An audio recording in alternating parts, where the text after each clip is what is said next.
نحمدہ و نصلی علی رسول الکریم اما بعد۔ مذاکرے کی جو کڑی چل رہی ہے جس میں چنندہ طور پر 14 بیماریاں جو ہم گنائے تھے اس میں یہ آخری غضب ہے۔ اللہ تعالیٰ کا فرمان ہے والکاظمین الغیظ والعافین عن الناس واللہ یحب المحسنین۔ یہ جو غصہ غضب ہے جو گفتگو ہوئی تھی اس سے پہلے، یہ ہمارے قلب میں اللہ سبحانہ تعالیٰ جو قوت ودیت کیا ہے اس میں قوت غضبیہ ایک قوت ہے قلب میں جس کے ذریعے ہم دفاع مضرت نقصان کی چیزوں سے بچتے ہیں۔ یہ اصل میں بہت اچھی قوت ہے، بہت ضروری قوت ہے۔ اس کے بغیر نہ تو اسلام کا دفاع ہو سکتا ہے، نہ اپنی عزت عفت کا دفاع ہو سکتا ہے، نہ تو قربانی دی جا سکتی ہے، مگر اس پہ کنٹرول ہونا چاہیے اور اس کو اپنے نفسانی خواہشات کے مطابق اپنے ذات کے لیے استعمال نہ کریں۔ اب صحابہ اکرام میں بڑے بڑے ایسے صحابہ گزرے جس میں مشہور حضرت عمر فاروق رضی اللہ تعالیٰ عنہ جو بہت غصے والے تھے۔ یہ اسلام سے پہلے کی حالت تھی ان کی۔ اسلام لانے کے بعد آپ صلی اللہ علیہ وسلم ان کے اس غصے کو ختم نہیں کرے۔ غصہ ختم کرنا نہیں ہے، غصے کو کنٹرول میں رکھنا ہے اور اس کے صحیح جگہ پہ استعمال کرنا ہے۔ تو آپ صلی اللہ علیہ وسلم حضرت عمر فاروق اور ان جیسے تمام بہادر صحابہ کے غصوں کو اللہ کی شریعت کے تابع موڑ دیے۔ تو وہ غصہ اتنا کام آیا ان کا قوت غضب کہ آج تک ہم اسلام پر اس حالت میں جو بھی ہے یہ انہی کی برکت سے ہے، ورنہ ہم جیسے دنیا پرست لوگ اگر اس زمانے میں ہوتے تو دین افسانہ بن کے رہ جاتا، کوئی ایک مسلمان باقی نہیں رہتا۔ تو خیر بہرحال یہ غصہ بہت اچھی چیز ہے، اس کا استعمال اچھے جگہ پر کرنا چاہیے۔ تو اللہ سبحانہ وتعالیٰ کا فرمان ابھی ہم سنیں کہ غصے کو ضبط کریں اور لوگوں کو معاف کریں۔ آپ صلی اللہ علیہ وسلم کا فرمان ہے، بخاری کی حدیث ہے، غصہ مت کرو۔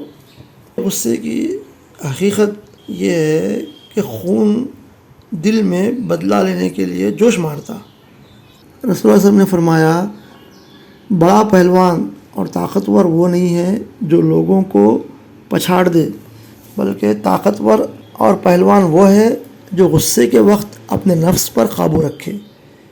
ایک روایت میں ہے طاقتور وہ ہے جو غصے کا مالک ہو، یعنی غصے پر غالب ہو، یہ نہ ہو کہ غصے کے منشے کے مطابق فوراً عمل کرے بلکہ اس کو شریعت کے تعلیم کے موافق استعمال کرے، اس لیے کہ غصے میں جوش پیدا ہونا یہ فطری عمل ہے، اس میں کوئی ملامت نہیں، مگر انسان کو اللہ تعالیٰ نے اختیار بھی دیا ہے، اس کو روکنا چاہیے۔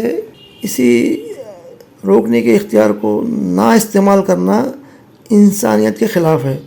غصے کو بھی حق تعالیٰ نے بہت سی مصلحتوں سے انسان کے قلب میں داخل کیا ہے، اس سے بہت سے کام نکلتے ہیں، لیکن اختیار کو بھی اس ساتھ ساتھ رکھ دیا ہے کہ جس جگہ غصے کا کام شرعاً معمور ہو وہاں کام لے۔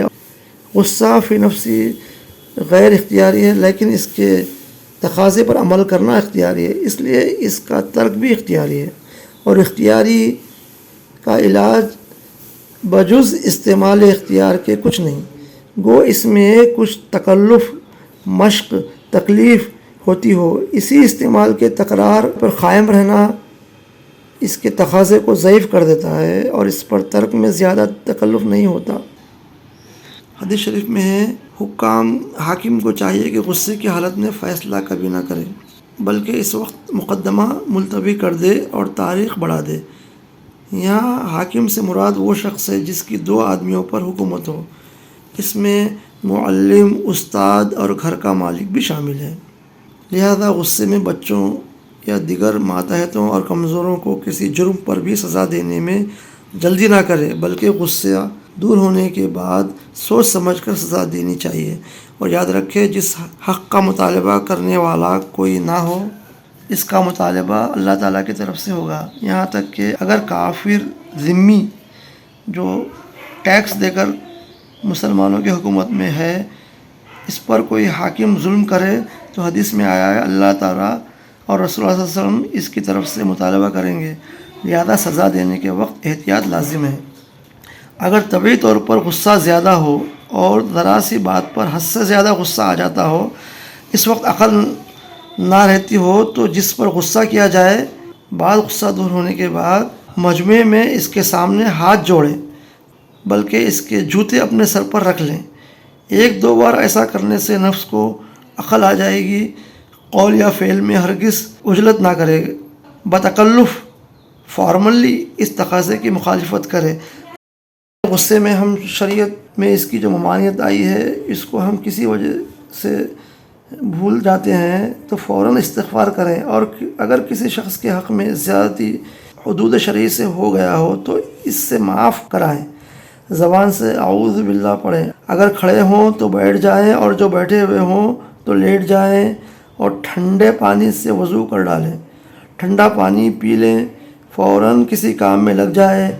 اگر اس سے بھی غصہ نہ جائے تو اس شخص سے علیحدہ ہو جائے یا اس کو علیحدہ کر دے، جیسا موقع ہو۔ اس کا طریقہ علاج یہ ہے، یاد کریں کہ اللہ تعالیٰ کی مجھ پر زیادہ قدرت ہے اور میں اس کی نافرمانی بھی کیا کرتا ہوں، اگر وہ بھی مجھ سے یہی معاملہ کریں تو کیا ہوگا میرا، اور یہ سوچیں کہ بغیر اللہ کے ارادے کے کچھ واقع نہیں ہوتا، اللہ کے اذن کے بغیر کوئی کام نہیں ہوتا، سو میں کیا چیز ہوں، میری کیا حقیقت ہے، کیا حیثیت ہے کہ اللہ کی مشیت سے یہ جو عمل ہوا میرے مخالف، میرے مزاج کے خلاف، میں کیا چیز ہوں۔ اس انداز پہ اپنے آپ کو، اپنے نفس کو اگر ہم خطاب کرتے رہیں تو انشاءاللہ تعالیٰ غصے پر ہمارا کنٹرول اللہ سبحانہ تعالیٰ عطا فرمائیں گے۔ اللہ سبحانہ تعالیٰ ہمیں جو برائیاں ہمیں بتائی گئی، غصہ ہے، عجب ہے، شہوت، ریاکاری، حسد، حرص، دنیا کی محبت، حب الدنیا، حب جاہ، تکبر، بغض، کینہ، بخل، کنجوسی، اسراف، بیجا خرچ کرنا، زبان کی آفات، یہ تمام اخلاق ذمیمہ، اللہ سبحانہ تعالیٰ ان برائیوں کو برا سمجھنے کی توفیق عطا فرمائے، اور ان کے تقاضوں پر عمل کرنے سے ہمیں روکنے میں ہماری مدد کریں۔ اللہ ہمیں اخلاق رذیلہ کو دور کرنے میں ہماری مدد فرمائیں اور ہمیں کامیابی عطا فرمائیں، اخلاق حمیدہ کو اپنانے اور دل کو پاک کرنے کی ہمیں توفیق عطا فرمائیں۔ قد افلح من تزکیٰ، تحقیق یہ کامیاب ہو گیا جو اپنے نفس کو پاک کر لیا۔ اللہ ہمیں ان مزکیوں میں شمار فرمائے، آمین۔ اللہ سبحانہ تعالیٰ ہمیں قلب سلیم عطا فرمائے، آمین۔ السلام علیکم۔